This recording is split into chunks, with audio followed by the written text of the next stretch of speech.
Bonjour, je suis donc Pascal Raja-Aufera, je suis première adjointe à la commune de Chambon-la-Forêt. C'est un village qui est particulièrement dynamique. Il y a des commerçants qui sont maintenus grâce à des municipalités qui font des efforts depuis très longues années, dans plusieurs mandats. On a une maison d'assistantes maternelles qui s'adresse donc à des assistantes maternelles qui se sont installées maintenant et qui accueillent des enfants de 0 à 3 ans. Pour la suite, on a l'école maternelle qui prend le relais au niveau éducatif dans le village. Les enfants ensuite vont à l'école primaire, au secondaire et au lycée grâce à un système de transport scolaire. Ils sont dans d'autres villages ou d'autres petites villes. Entre 2020 et 2021, on a 50 nouveaux habitants. On a accueilli Cordoline, qui est une jeune femme qui s'installait comme cordonnière. Et puis Samantha et Antoine ont créé Parenthèse, qui est un lieu un peu tourné vers la zénitude, le logement insolite en pleine forêt. Le village accueille et sait accompagner les entrepreneurs. Nous, on est Samantha et Antoine et on a monté un projet qui s'appelle Parenthèse à Chambon-la-Forêt, qui est un lieu d'hébergement touristique insolite, des tiny houses en pleine forêt pour venir se ressourcer. Nous, on a eu un vrai coup de cœur pour ce village et un vrai coup de cœur en fait pour ce terrain forestier, puisqu'il faut savoir que le village de Chambon-la-Forêt est juste en fait à la lisière de la forêt domaniale d'Orléans, qui est une des plus grandes forêts de France, et on cherchait un endroit naturel pour développer notre projet de tourisme durable. En tout cas, nous, on s'est sentis immédiatement accueillis dans le village. On a vraiment senti que notre projet était un projet qui était attendu et qui avait une dynamique, des envies de partager des choses.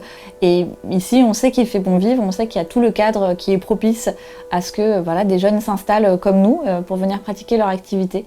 Donc on attend avec grande impatience le médecin qui arrivera pour venir partager ce quotidien avec nous.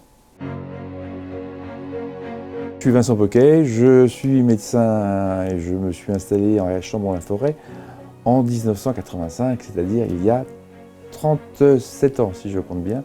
La vie hospitalière ne me convenait pas très bien et j'avais découvert à l'occasion de remplacement que justement on pouvait faire de la médecine intéressante en médecine générale. Ici on va suivre les gens de A à Z. On va essayer d'aller le plus loin possible pour les accompagner, sans non plus s'interdire, et surtout pas, de passer la main, c'est-à-dire de les confier à des confrères plus spécialisés quand il y en a besoin. On les adresse à l'hôpital très facilement. On a un contact très facile avec les spécialistes. Le loyer du cabinet médical est beaucoup plus abordable. J'ai plusieurs pièces, j'ai 2 salles pour travailler, j'ai une salle d'attente, j'ai un petit cabinet, une réserve derrière pour mettre mes papiers, etc. Globalement, je travaille peut-être plus à l'aise à la campagne qu'à la ville. Je l'aiderai un petit peu s'il a besoin et s'il en a envie. Lui peut entendre les malades et évidemment il aura le matériel dont il a envie. Nous proposons aux médecins, on en voudrait 1 ou 2, on propose de prendre en charge toute la partie cabinet médical, c'est-à-dire l'installation du médecin et ses charges pendant 1 an minimum pour faciliter son installation. Ensuite, le médecin et nous sommes partenaires pour trouver la meilleure solution pour installer un centre médical, une maison médicale rurale.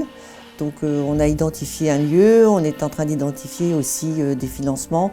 On identifiera avec les médecins qui arriveront l'installation la plus optimale pour eux. On n'est pas du tout éloigné du salariat également, ça peut être une piste de réflexion. On n'a pas beaucoup réfléchi là-dessus, mais on n'est pas hostile à cette réflexion. Si vous avez des questions, des envies, des projets, retrouvez-nous sur la plateforme communeopportunité.fr et nous serons toujours là pour vous répondre.